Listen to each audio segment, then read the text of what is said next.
Как же спать хочется. Великие первооткрыватели и изобретатели.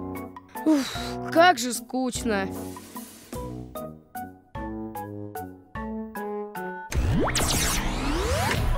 Я тут. Привет, Берембек. А чего ты такой скучный? Потому что мне скучно. А почему тебе скучно? Потому что тема скучная. Великие первооткрыватели и изобретатели. А домашнее задание делать нужно. Ну и чего не делаешь? Я не понимаю, зачем это нужно? Ведь все на свете давным-давно открыли. И сегодня ничего нового не придумают. Кому нужны изобретатели? Это не так. Я тебе докажу. Попробуй. Тогда вперед!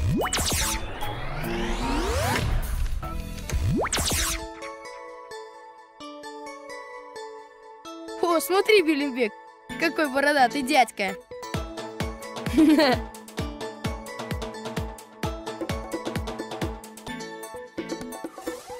Это не просто дядька.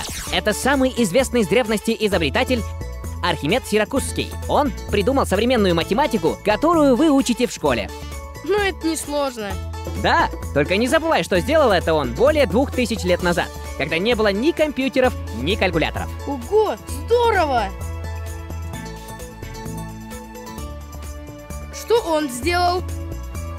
Это Никола Тесла. Он сделал более 100 изобретений. Электричество — это его наука. Прямо как в фантастическом фильме. Это верно. Никола Тесла был самым загадочным изобретателем в истории. О, а я его знаю. Это Томас Эдисон. Он придумал лампочку. Но ты не знаешь, что кроме лампочки, Томас Эдисон также изобрел машину, которая записывает звук, фонограф и прототип современной кинокамеры.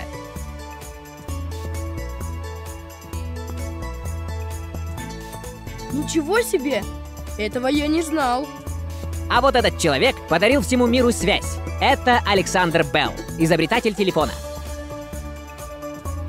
И мой телефон он тоже изобрел? Нет, он был основоположником проводного телефона. А сотовую связь изобрели сравнительно недавно, всего 50 лет назад. Неужели и в наше время бывают изобретатели? Конечно, в 1957 году в Советском Союзе сделали первый образец сотового телефона. И весил он 3 килограмма. Какой тяжелый! Точно! Спустя 10 лет в Болгарии появились первые привычные нам телефоны и первая базовая станция. И все сразу стали звонить?